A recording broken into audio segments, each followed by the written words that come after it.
CNN goes back to the well and does a months-long report on the evils of Christianity. Let's get into it.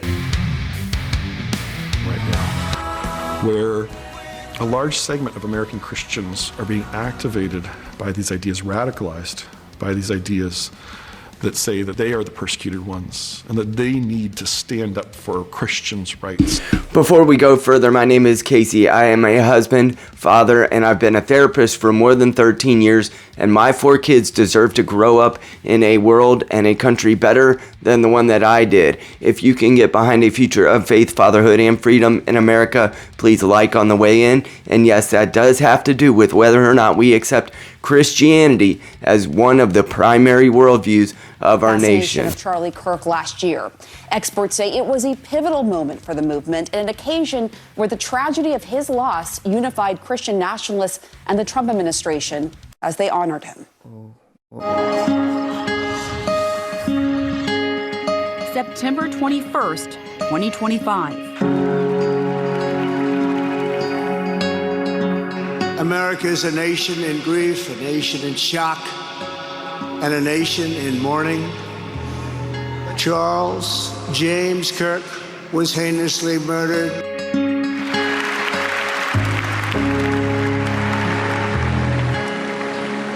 That young man, I forgive him. Memorial service was one of the most potent examples of this shift in our culture that we're experiencing right now. As you just saw in the clip, there is a gentleman on CNN, and Pamela Brown is partially reporting. This gentleman says that since and because of the assassination and the worship ceremony that celebrated Charlie Kirk's life, since all of that happened, that Christian nationalists have been animated. And part of this reason for this report is that they have recently caught Doug Wilson being prayed for by Pete Hegseth, and Doug Wilson says that he does believe that we live in a theocracy, which means that someone is at the top and someone is being worshipped, and that object of worship is what the country will be pointed towards. His question is just, what is Theo? Who is Theo? Is that going to be the God of the Bible, or is it going to be the God of secularism and atheism? And so far, we've been pushing atheists for about the last 80 years, and it doesn't appear to be going well. But then this gentleman has the audacity, after someone from our side was pew-pewed in public, he has the audacity to say that we are the ones who are trying to invent the fact that we might be persecuted when actually someone was just martyred. It wasn't even just a few months ago that occurred, and he decides to take this perspective for some odd reason that it's impossible that Christians could be persecuted. Now, first of all, we've enjoyed a long-standing period of peace as Christians in our country. However, it is undeniable that we are no longer, if we ever were, the hegemonic force, the primary force behind government and the whole zeitgeist of who's in power in this country. It certainly isn't that way now. And they are sort of on the margins, which is why they've found Christianity has found popularity with a lot of the people who feel like they've been marginalized within the last 70 years. And one of those primarily is young men. Now, there's an interesting report as Fox News retorts that young men are finding themselves moved towards Catholicism, traditional Catholicism, as well as Orthodox churches. Watch this. Report feeling culturally dislocated or villainized by progressive secular discourse regarding masculinity. Traditional forms of Christianity, particularly Catholicism and Orthodoxy, offer a narrative of responsibility, sacrifice, and hierarchy that appeals to men seeking a defined role in a fluid world. John Adams famously in one of his letters wrote that the Constitution was written for a moral and religious people, and no matter what you think about whether the letters are binding, it is in the same fashion that it was written that there should be a separation of church and state, and we take that as seemingly the paramount premise for our government today. So in the same way, John Adams wrote, the Constitution won't work unless people are moral and religious. And of course, he meant religiously Christian. However, if we want to do this, we are going to need to come to an agreement about how much of our our operating procedure is going to be secular and how much is going to be based on Christianity. And as Doug Wilson says, I do believe we're in a theocracy, and when the Epstein files come out, you begin to see exactly what kind of person is at the pinnacle of that who is Theo question. It would then in that case be either satanic or just so drastically secularized and humanized, the humanist movement, that we are in big trouble if and when that becomes the primary source of our worship in our country. However, this is interesting. Pam Brown seems to be putting a lot of effort into this, and she ought to probably look into some of the religious scholars' history in Christianity. I recommend the book Dominion by, oh shoot, I forget his name now. But I read that last year, and I thought it was very good. There's a great history of people who believed in Christ, who in fact put to the question the Christian worldview in so many ways, in such deeper fashion than Pam Brown could ever do. I just give her applause that she got paid for several months in order to make a documentary or a mini segment on something that has been explored and questioned more than any other worldview in history. Watch For the this. past several months, I've been working on a special project examining the growing influence of Christian nationalism in America. If you're not familiar, Christian nationalism is an ideology rooted in the belief that our country was founded as a Christian nation and that our laws and institutions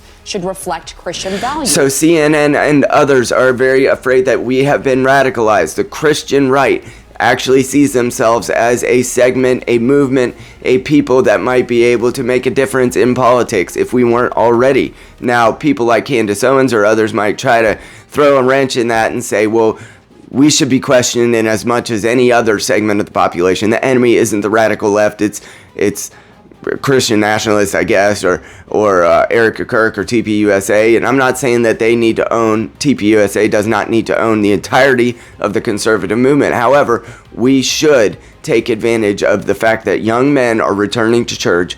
Young people are more interested in who are the marginalized groups and what can they do to organize in order to try to fight and be a bulwark against the open society, against the liberal world order. And that ultimately is true. I believe there is a movement. It's not well organized, and it's fragmented in ways that the liberal world order never would be, because they say the words, as soon as the bulletin comes out, they all repeat exactly what the hegemonic view is within their party, and no one ever deviates. If they do, they get kicked off the reservation. So in that way, the Charlie Kirk Memorial was serving to galvanize the people who felt like it was possible that they would actually go unto loss of life because of their views, and that is something that can galvanize the people in a great many ways. Ultimately, it wouldn't be so obvious if CNN weren't trying to take the opposite view that Muslims, in fact, in our country are a great power and they are a great improvement to the native populations or the heritage American population, because Muslims, of course, are the ones being persecuted according to CNN. And while there are probably some opinions about Muslims that might, if you ask someone in a private setting, they might tell you that, you know, yes, that I am afraid that this religion might overtake what it looks like to be a woman, what it looks like to have a voting block, what it looks like to have, the right to not have the call to prayer go out in the streets. But CNN tries to frame this as Muslims just need a hug, and they're actually the ones being persecuted. And that makes it so flamingly obvious that Christians, who are very extremely rarely the cause of violence, social unrest, or any other drastic action on behalf of their religion, are being targeted in this CNN analysis. And Muslims who, quite frequently, looking at Bondi Beach not just 4 months ago, are the authors of extreme events, mass events, and extremely bad situations throughout history and throughout the last 80 years. So let's take a look at the segment where CNN says Muslims are really better than you guys and they just need a hug. In America today has been very difficult. It's challenging. It's some challenges. I could use a hug. You're going to have to show me that you're not wearing a suicide vest before I give you a hug. On X, there are a great many people freaking out that Pete Hegseth seemed to be praying for Doug Wilson, who is an avowed Christian nationalist, and that's probably why these hit pieces have become coming out again, as you'll see here. He's just there praying for him. I saw posts saying even like, is Pete Hegseth ordaining Doug Wilson? Is there some type of religious ceremony going on here? Yes, there is. It's called praying for someone. Oftentimes that includes putting your hand on them. It's actually biblical. So I am continuing to be surprised that CNN is shocked by people that follow the word, that are the people of the book, doing what the book says. It should no longer be shocking. Read Dominion. It's all in there. We've been doing this for a couple thousand years, and there's a reason why the United States has rights that are founded in God-given rights. It's because we started with Christianity, largely Protestant Christianity, and yes, I pray that we make a return there. And even if you're a secular or atheistic person, I would hazard a guess that the rights and the freedoms that you enjoy under a Christian type governmental structure would be superior to what you're going to get from the Mohammedans. And if you would like a Christian future for our country, please like, share, and subscribe. Even if you just believe that a Christian worldview would be an improvement, I would love your support. Not all of my videos are this Christian heavy, but this CNN article or segment just had me in my feels.